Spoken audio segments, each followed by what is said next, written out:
Okay, नमस्कार दोस्तों, स्वागत है आपका। आज है 20 मार्च। चलिए अपना करंट अफेयर सेशन स्टार्ट करते हैं और देखते हैं कौन सा प्रश्न है और कितने आयाम पर क्वेश्चन आंसर बनेगा। उन सभी को देखने का प्रयास करेंगे। आज का पहला क्वेश्चन हमने राजनीतिक से लिया हुआ है और हाँ, आज से एक स्पेशल सब्जेक्ट स्टार्ट करने के लिए सोच रहा था, उसके बारे में आगे डिटेल में करेंगे। कौन सा सब्जेक्ट है, कैसे पढ़ेंगे, पहले इसको कंप्लीट देखते हैं। हाल ही में रूस के राष्ट्रपति पद का चुनाव किसने जीता? तो रूस के राष्ट्रपति पद का चुनाव किसने जीता? वो है व्लादिमीर पुतिन। इसके पहले भी वो थे, वो 5वीं बार लगातार राष्ट्रपति बन रहे। वहां पे जो रूस या यूक्रेन, वहां पे जो राष्ट्रपति होते उनके नाम के आगे व्लादिमीर लिखा जाता है। व्लादिमीर जिसका अर्थ है रूसी भाषा में शासक या प्रधान राजा। इनको वोट परसेंटेज 88% मिला। इनको जो विरोध में था 4%, जो कि दूसरे स्थान पे था। इसके जो पूर्व राष्ट्रपति थे, रूस का जो पुराना नाम था उसका नाम था यूएसएसआर, जिसको सोवियत संघ के नाम से भी जाना जाता था। उसके जो पूर्व राष्ट्रपति थे स्टालिन जी, ये भी पांच बार लगभग रह चुके थे। तो यहाँ पे 5वीं बार व्लादिमीर पुतिन 2029 तक अगर कंप्लीट कर लिए तो इनको पीछे कर देंगे। समझ के 1991 में यूएसएसआर विघटन हुआ। उसके बाद 1999 में व्लादिमीर पुतिन वहां के प्रधानमंत्री बने। उसके बाद 2000 में राष्ट्रपति, और अभी तक ये राष्ट्रपति बनते ही आ रहे हैं। इसी तरीके से यूक्रेन के राष्ट्रपति रूस के जस्ट बगल है। यूक्रेन से जब यूएसएसआर का विघटन हुआ तो यूक्रेन देश बना। 15 अलग अलग देशों में विघटन हुआ था। तो यूक्रेन के भी राष्ट्रपति कौन है? Vladimir Zelensky. अभी आपको पता होगा यूक्रेन और रूस का विवाद चल रहा है। तो यूक्रेन विवाद कब से है? 2014 से, जब रूस के द्वारा क्रीमिया पे हमला कर दिया गया, जो कि क्रीमिया उस टाइम यूक्रेन का हिस्सा था। अभी तो ये रूस का हिस्सा हो गया। उसके बाद अभी हाल ही फिर से हमला कर दिया गया, ये जो यूक्रेन का उत्तरी क्षेत्र है उस पर। कब? 2022 और 23 में। समझ के। और इसी के जस्ट बगल, रूस के बगल में है फिनलैंड और स्वीडन, जो अभी नाटो के नए सदस्य बन गए। ये भी अपने सुरक्षा के लिए, यहाँ पे भी जो युद्ध हुआ उसका मूल कारण था कि यूक्रेन नाटो में जाना चाहता था। फिनलैंड कौन सा देश है? 31 मेंबर। Sweden 32 member. रूस के विदेश मंत्री कौन है? वो है सर्गेई लावरोव। क्योंकि वैसे पुतिन के बाद जो सबसे ज्यादा चर्चा में रहते हैं वो विदेश मंत्री, तो कौन है? Sergey Lavrov. चलते हैं नेक्स्ट टॉपिक पे।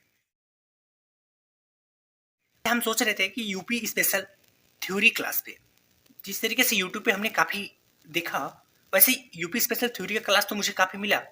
बट किसी में 2 चैप्टर कंप्लीट है तो किसी में 3 चैप्टर, बट पूरी तरह किसी में कंप्लीट नहीं है। तो हम इस तरीके से यूपी स्पेशल थ्योरी का क्लास लेने के लिए सोच रहे थे, जिसमें यूपी का इतिहास, यूपी का भूगोल और यूपी के जितने भी खंड हैं, अब वो चाहे जीआई टैग, रामसर साइट्स या जितने भी करंट अफेयर अपडेट होंगे, उन सभी को इंक्लूड करने का प्रयास करेंगे।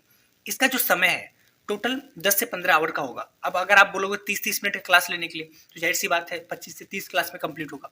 अगर 1-1 घंटे का, तो 15 क्लास में, जिस तरीके से आप बोलोगे। यूपी स्पेशल का महत्व तो आपको पता है कि यूपी का जो भी एग्जाम है उसमें विशेषकर यूपी का कितना महत्व होता है।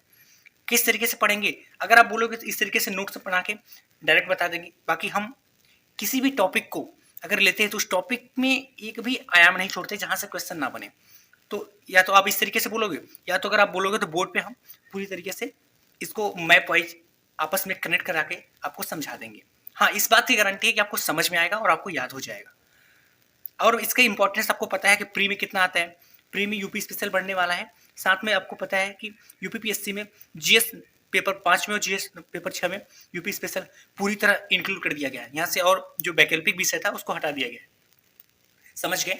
तो आप अपना बताइएगा, अगर आप बोलोगे तो उसको क्लास लाया जाएगा, नहीं तो करंट अफेयर तो चल ही रहा है। ओके, अगर आपको और कोई सब्जेक्ट चाहिए, जिस तरीके से मैं 2 सब्जेक्ट और भी कंप्लीट करा सकता हूँ, जैसे हिस्ट्री और पॉलिटिकल साइंस। ओके, चलते हैं नेक्स्ट टॉपिक पे। नेक्स्ट टॉपिक हमने अंतर्राष्ट्रीय संबंध से लिया हुआ है। हाल ही में चर्चा में रहा टोकिन खाड़ी विवाद का संबंध किससे है? ये जो टोकिन खाड़ी का विवाद है, इसका संबंध है चीन और वियतनाम। जैसा कि आपको पता है, अगर इंडिया यहाँ पे है, उसके जस्ट ऊपर आपको चीन है, यहाँ पे नेपाल, इस सब का है। चीन की इंडिया के बगल म्यांमार, उसके बगल थाईलैंड, फिर लाओस, फिर कंबोडिया, यहाँ पे वियतनाम, इसके बगल यहाँ पे इस तरीके अगर पूरा एरिया मानो दक्षिण चीन सागर। आपको पता है दक्षिण चीन सागर ने चीन का अपना प्रभाव, जो चीन जो अपना लाइन डैश मानता है, वो 9 डैश लाइन को मानता है, जिसके वजह से अधिकतर चीन का भाग, सॉरी अधिकतर दक्षिण चीन सागर का भाग चीन अपने हक में मानता है, जिसकी वजह से विवाद तो चल ही रहा था। तो अभी हाल ही में क्या हुआ, जो यहाँ पे एक द्वीप है उसके जस्ट बगल यहाँ पे यह है टोकिन की खाड़ी। तो यहाँ पे जो अभी क्या हुआ, चीन ने बोला कि हमारा 9 डैश लाइन तो है ही, उसके अलावा हमारा 7 डैश लाइन भी माना जाएगा। तो इसकी वजह से क्या होगा, टोकिन खाड़ी का जो 60% भाग है वो चीन का हो जाएगा, जो कि यूएनए के नियम का उल्लंघन है। बाकी आपको पता ही होगा कि चीन किसी के नियम को ज़्यादा तो मानता नहीं है।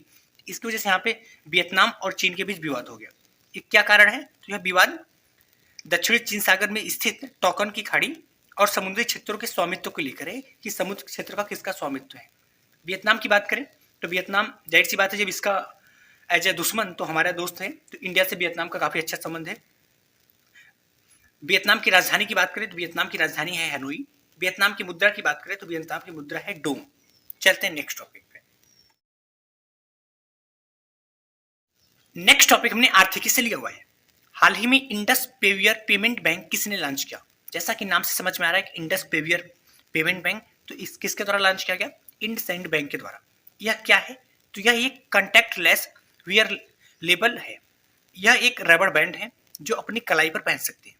इसका उपयोग जिस तरीके से हम डेबिट कार्ड या क्रेडिट कार्ड करते हैं, तो ये बस ये क्या होगा, इसको हम रबर बैंड पे लगा सकते हैं। इसका यूज क्या होगा, ये किस पे काम करेगा? तो यह नियर फील्ड कम्युनिकेशन तकनीक पर कार्य करता है, जिसको एनएफसी सक्षम भुगतान प्रणाली। यहाँ पे क्या होगा कि आप डेबिट कार्ड क्रेडिट कार्ड लगाते हो तो आपकी पूरी जानकारी उसमें चला जाता है, तो यहाँ पे भी होगा, जो आपके जो कलाई पे पहने रहोगे आप, उसकी पूरी जानकारी कार्ड की जानकारी की तरह ही होगा। आप जैसे ही वहाँ पे स्कैन करोगे तो कार्ड की पूरी जानकारी ट्रांसफर हो जाएगी। इसके लाभ क्या होगा? इससे लाभ है जो भुगतान है वो सुरक्षित और त्वरित हो जाएगा, मतलब जल्दी हो जाएगा। इसको कौन खरीद सकता है? इसकी दो कंडीशन है। एक तो आप 18 वर्ष से अधिक होनी चाहिए। ये 499 रुपये का मिल जाएगा आपको। बैंक की शाखाओं से आप डायरेक्ट ऑफलाइन भी खरीद सकते हो और साथ में ऑनलाइन के माध्यम से मिलेगा। इंडसइंड बैंक के ब्रांड एम्बेसडर कौन है? वो है आपकी लीला। चलते हैं नेक्स्ट टॉपिक पे। नेक्स्ट टॉपिक हमने राजनीति से लिया हुआ है। हाल ही में हरियाणा के नए मुख्यमंत्री कौन बने? हरियाणा में आपको पता है इसके पहले मुख्यमंत्री कौन थे? मनोहर लाल खट्टर। वहां पे जो सरकार चलती थी, बीजेपी और जेजेपी साथ में निर्दलीय तीनों लोग मिलकर इसकी सरकार चला रहे थे। अभी क्या हुआ, जेजेपी जिसके प्रमुख अध्यक्ष दुष्यंत चौटाला जी हैं, इन्होंने इस पूरे गठबंधन से अलग होने का फैसला किया। जब अलग हो गए, जाहिर सी बात है कि मनोहर लाल जी ने यहाँ पे इस्तीफा दे दिया। जेजेपी माइनस हो गई, मनोहर लाल जी खट्टर इस्तीफा दे दिए, तो यहाँ पे बीजेपी और निर्दलीय मिलकर नया सरकार बनाए, जिसके मुख्यमंत्री कौन है? नायब सिंह सैनी। नायब सिंह सैनी कौन है? ये बीजेपी के पूर्व अध्यक्ष रह चुके हैं, साथ में मेंबर ऑफ पार्लियामेंट और एमएलए भी रह चुके हैं। समझ गए? गठबंधन की सरकार की अगर और बात करें, हाल ही फिलहाल में नए मुख्यमंत्री कौन बने? महाराष्ट्र के एकनाथ शिंदे, बिहार में नीतीश कुमार और झारखंड में चंपई सोरेन। ओके दोस्तों, अगर आपको करंट अफेयर को शॉर्ट नोट्स के माध्यम में डिटेल पढ़ना है तो अब इस फैमिली की हिस्सा बन सकती हैं। और हाँ, उस सब्जेक्ट का आप बताना मुझे, जिस तरीके से आप बोलोगे उस तरीके से कंप्लीट करा देंगे। धन्यवाद।